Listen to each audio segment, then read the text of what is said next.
you know, it was one thing I was interested to observe. We would rush home each day from the trial to watch ourselves on TV. They couldn't film in the courtroom, but showing up and leaving, they'd film it. And hear the reporter's view of what had happened that day.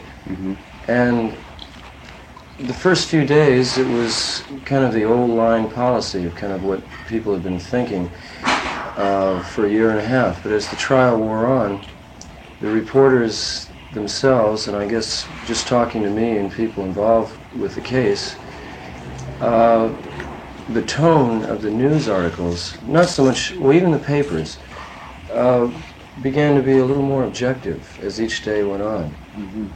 And by the time the issue of the, when I was sentenced and the judge, this was on a Sunday morning, the jury came in with their decision and found me guilty of 2 misdemeanors, the profanity and the exposure, not the public drunkenness or the felony. And he wanted $50,000 in cash that morning. Otherwise, I would have had to go to jail right then. Who? The judge. For what? A bond? Yeah. Well, no, for bail. He wouldn't take a bond because he thought he claimed that I wouldn't come back.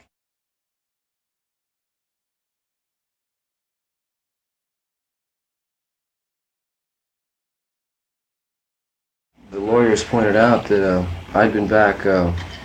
I'd made about 6 round-trip plane trips, and I'd been down there for over 6 weeks. And you know, why was he to think that I wouldn't? And what did he say then? Well, finally, when the sentencing came, he gave a little speech to kind of explain why he'd done that, because he came under a lot of criticism from the local attorneys in town. It was kind of a laughing matter because they're never, I mean, that probably sets a record in the United States for a bail for a misdemeanor. You know, misdemeanors carrying 6 months in jail at the most. Right. And he wanted $50,000. We finally got up the bond. We talked him into taking a bond. Well, what the people want is they want an artist or a band to come along that's just totally casting aside all the past and all the business associations. They have to give the impression we're doing this for a reason. It's not because we're out here to make a lot of bread off you people, you know. Well, I think, don't you think? I don't know, because they want to see him drive big cars or something and you know, live well. But I think they. We were talking about the like the heroes in the 20s were the movie stars, and then in the 30s the sports figures. Were great heroes during that period. Yeah, but not. I mean, real mass heroes. And then you know, the musicians were heroes, and I thought it could be, you know, like maybe political activists could be the new heroes, but you know what could be the new hero? I just got a flash. It could be a journalist. I'm not a journalist, but an editor, a crusading young hip editor of a magazine. Was right on it about everything that was, But I mean, was way ahead, you know. Yeah, he'd have to be. He'd have to be as far out as any hero in his own, in everything. Like to create a magazine or a newspaper, a new one that was so successful that it could influence the whole world, you know. That could be fascinating. There's some reason it couldn't be done. I don't see it as much different from an artist with a particular vision that is prophetic, or a poet, or a novelist, or a politician. I mean, generally, you're still going to have those who will follow you, but you'll still always have those who will disappoint you and shrug you off.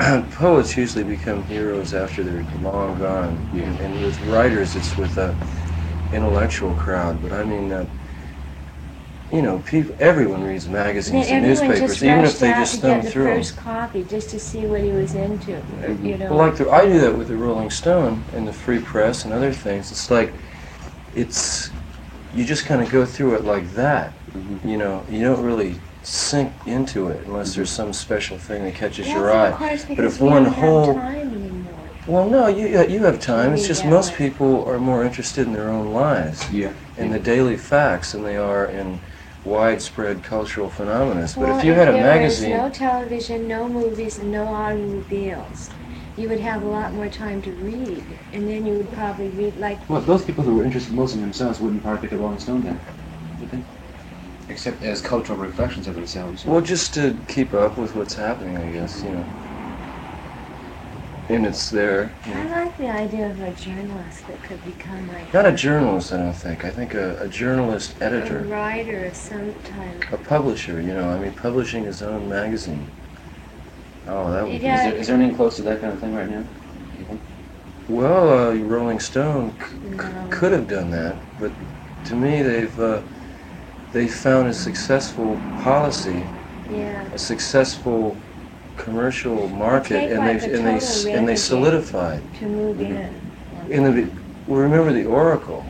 Of course, that was uncommercial, but if Rolling Stone had stayed flexible, I'm not. I don't This think is not. that's not where the hero could exist. Do you think it was possible though. in this world, the way business dominated the industry and the way with the politicalization of the people who made up the audience? And, Yeah, that's the trouble because the paranoia in the air, like Dickens used to edit a newspaper when he was. Yeah. He was. Yeah, all those. Oliver Twist, Scrooge, and all those. He wrote all those things. Thank you. And he edited a magazine when he was at the height of his fame, and he was read by everyone in England and all over the world. They had more time to read in those days. Well, they I didn't mean, have TV, When it came, they'd sit down and read it out loud to everybody in the room. That was their records and TV and movies all wrapped into one. I can understand your critique of Rolling Stone, but I can also understand why we had to move that way. It's like it's like an survive. artist. It's like a rock artist under contract. I mean, as you get more popular, you get more pressure from the boss to produce another one just like it. Let's gain an extra 200,000 sales. Why not? Well, who's the boss? The publisher? Yeah. Oh yeah, it's Jan who decides on this, but it's partly like you get a reaction from, let's say, early in our history, we got very positive reactions. So the only thing that we could do was to expand so we could give more of the same thing to more of the people as it came in. And therefore, you have to be more efficient in order to serve the people, because then these letters come in saying, I haven't got my issue yet, I haven't gotten my free record, and therefore you have to expand the staff to handle that. In order to do that, you have to raise the advertising revenue. In order to do that, you have to respond to the advertisers themselves, because you want to raise your rates in order to make it profitable. In order to do that, you have to show you have a large magazine, so you increase your pages, and then do that to pay more printing costs for the printing company. And then on and on. As you become more prestigious, the writers come back to you and say, "Hey, Esquire is paying $1,000 for this piece. Why are you only paying $150?" The answer to that, and you have to get into a whole big magazine thing. It's a lot of it is expectations of forces beyond what you can control. We could have stayed as a local rock and roll newspaper and been pretty happy, but it wouldn't have been what our audience wanted. It's probably it's the same as any artist or any politician, any person who deals with the masses. It's too bad. It would be interesting though if someone could have a publishing thing that say that says widely read as Rolling Stone came into control of it and really did something that's never been done with a magazine before in terms of completely unrelated to anything going on. Mm-hmm. It would be a shot in the dark, probably. Mm-hmm. Sure, because we can try it all the time. The only Too way often you don't hear about it because it doesn't make it. the only way you could do it would be I guess it would be your chances of like starting with a small band and suddenly doing a whole trip would be to start with and it decide and not to play all the games. Yeah.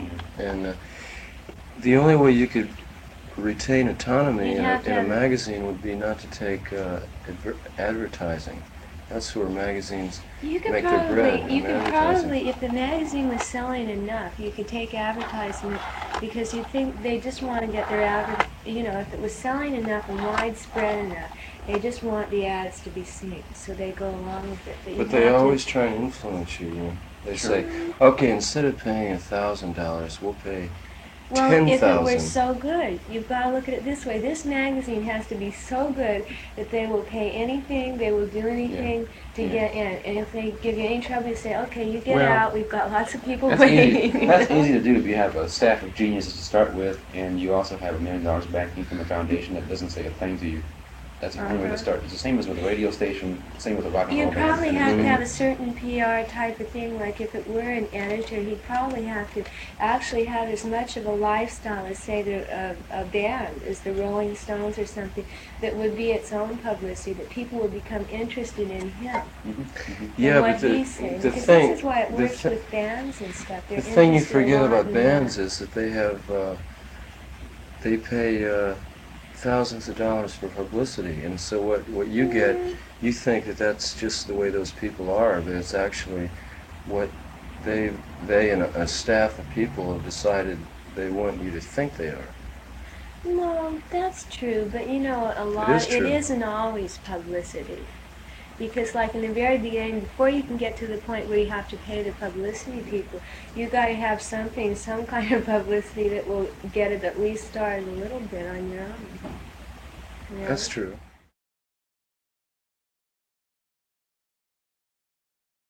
There's one thing in this dream of autonomy that we're forgetting. We're coming up with kind of It's one of the horrors, but also one of the great beauties of capitalism and free enterprise, is that somehow coming from nothing and struggling and contending with all those things somehow makes you more knowledgeable and more aware and stronger in a way,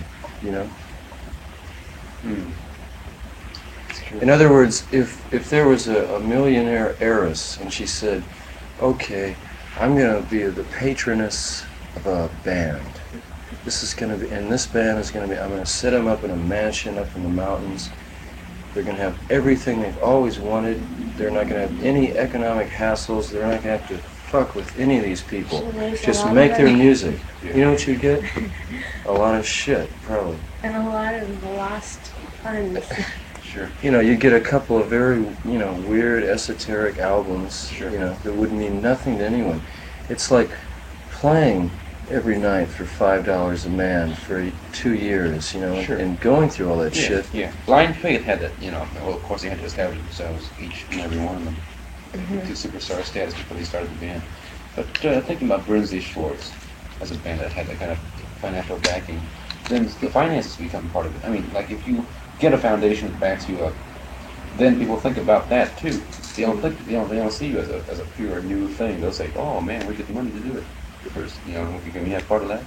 We'll start a magazine with you. Let's make it a community thing. It's like radio.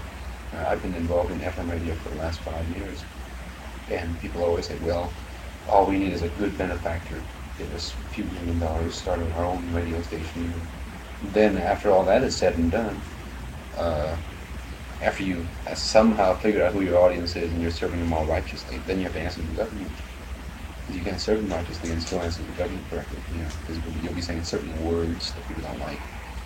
You'll be airing certain opinions Unless you they could don't like. figure out a way of doing all of that without using those words. Right. That's where the challenge comes in. Without that would be no challenge.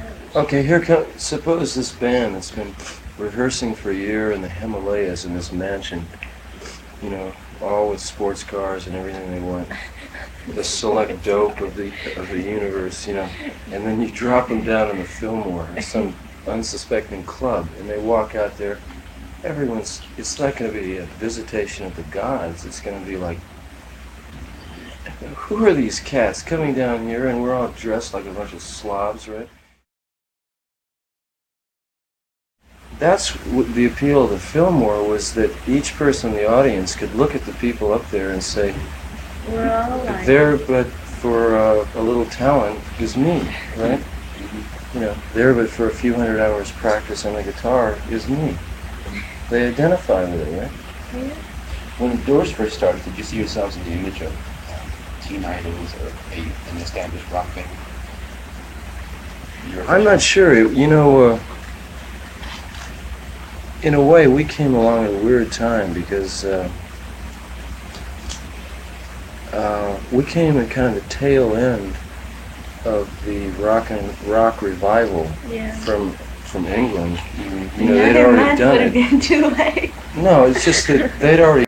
I think it was the success of those English groups that gave hope to a lot of musicians over here. You know, to say, well, we can do the same thing, right?